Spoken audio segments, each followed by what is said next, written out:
You're listening to MicroPROgressions, FIT writing and speaking studio tutors on thinking and thriving. Hi, I'm William. My pronouns are he, him, his. I'm a senior film and media student, and I am a writing tutor at the writing and speaking studio. Hi, my name is Ashley Vargas. My pronouns are she, her. I'm an illustration senior at FIT, and I'm a writing tutor at the writing and speaking studio.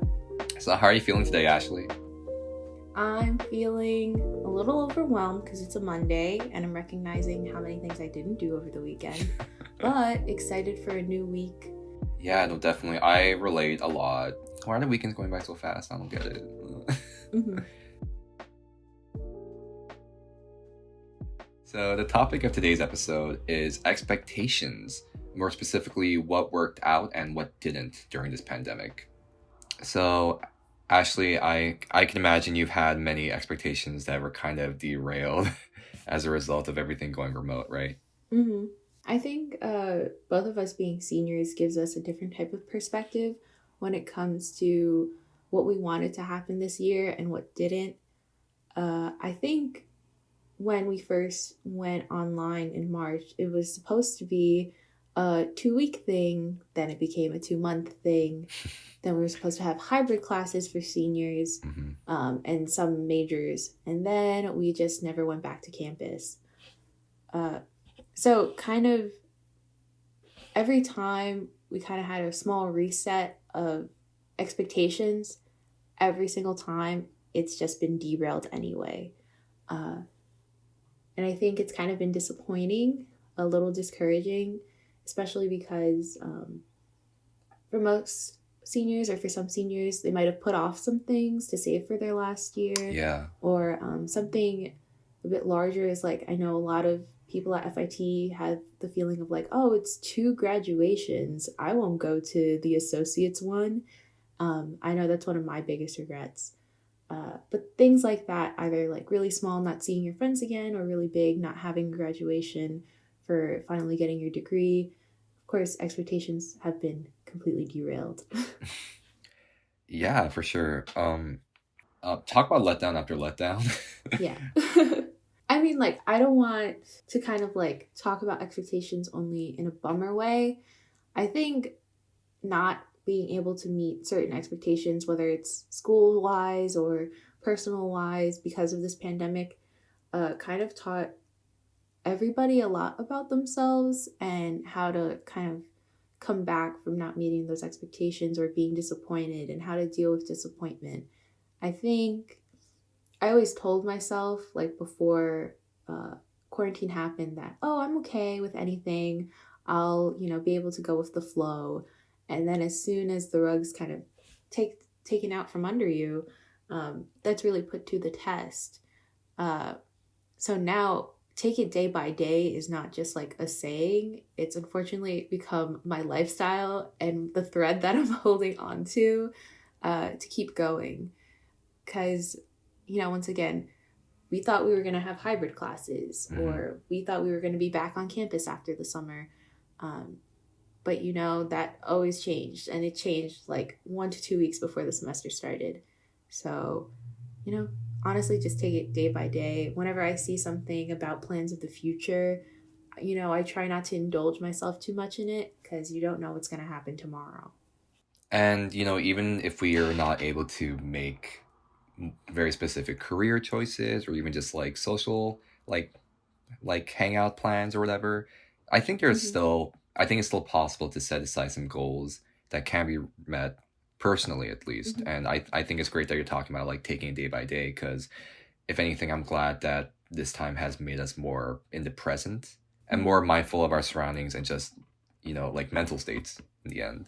It's kind of funny seeing on social media, or at least on TikTok, there's like this whole idea of being nostalgic for the start of quarantine. Oh my God. Which I think is kind of weird and crazy. But I think at the start of quarantine, everyone's like, okay, this is the time. Everyone has time to do what they want. We're all at home. Self-improvement, yoga with Adrian, that type of thing. Tiger King, Tiger Coffee. Yes, Tiger King. You're going to make all the cool stuff you see online in your kitchen. But then as it kept going and going, it's like, okay, now I know myself. And now I'm tired of her. I miss people. I miss interaction. And I think, especially during the summer after the semester ended, it was kind of like floating without any type of schedule, being at home. So I think, as much as last semester wasn't the best, it was great to have that type of routine again. Yeah. Having a reason to wake up before 10 a.m., also 10 p.m., and kind of be able to see people again. I'm doing air quotations because this is a podcast, in person and having that interaction. Even just like I worked over the summer at the writing center, and those few appointments I've had over the summer were kind of like another lifeline where it's like, oh, a person who's I'm not blood related with, to talk about things. So yeah. Are there things that you didn't expect to happen this semester, or just any of the semesters we've had during quarantine? I think this is kind of like not answering your question because you're asking about semesters, but You're good. After the first semester of senior year ended and it was winter break again, I kind of like had a little blip where it's kind of like, okay, here's that no schedule thing again. I don't know what to do. And just, looking at job applications for the summer because it was, about that time. It was getting really disappointing because things are still closed down. So I was like, okay, I'll do something for fun. I'll start making videos on TikTok. I'll start posting more on social media because I'm trying to redefine my relationship with social media less as a career development tool because I'm an illustrator, but more as a fun thing, kind of like a personal, not personal diary of my growth as an artist. And one of the videos that I posted, kind of like a fan art for Studio Ghibli, got over like 200,000 views on TikTok. Oh, wow. And that was like the first time my art ever reached that many eyes. And it was all very positive comments and feedback. And it was like something I spent 40 minutes on while painting. And that was very unexpected. And it brought me over 1,000 followers on Instagram. And then I also opened my Etsy store and a few people bought stickers because they just saw me on TikTok.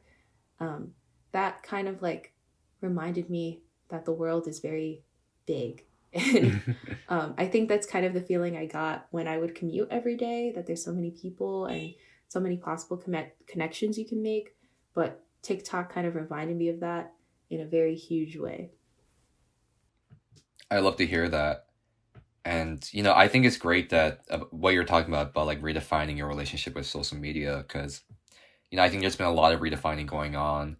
Yeah, I think since we're both commuters, we both found time to do things where we usually don't. Like those 2 to 2.5 hours a day really can go far from home. Especially being creatives, we can do a lot of work on our own as well.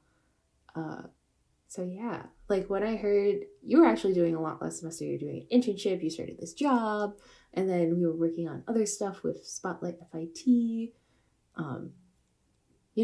were able to spread ourselves a bit more thinly by being able to just log off of one call and into another within the same seat, like no running across campus. But yeah, even with things that, like, another thing that I didn't expect is like how productive like I would be working with other people. So Ashley and I created this little art collective called Spotlight FIT. You may have heard of us. I hope you did.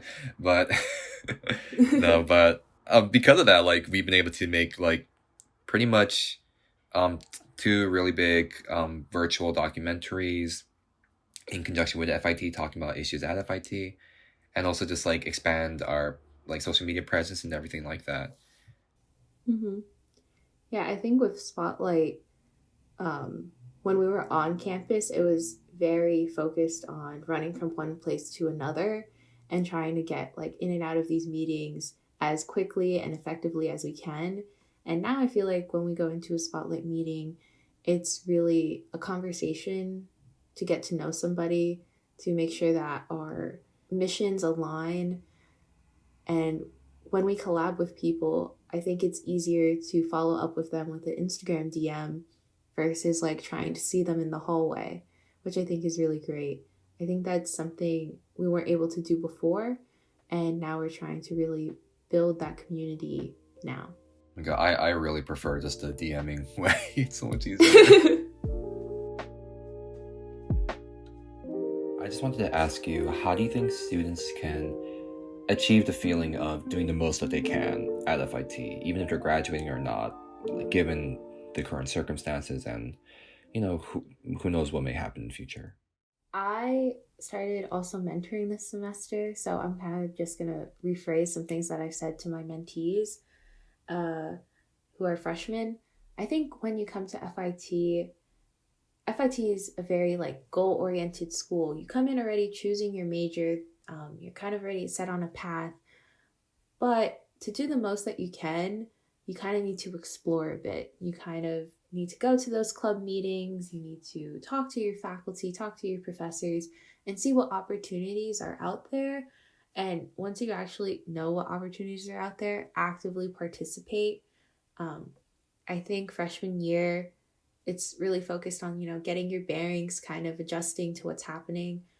But I think after you're kind of adjusted, you feel comfortable, time to get uncomfortable again, try something new,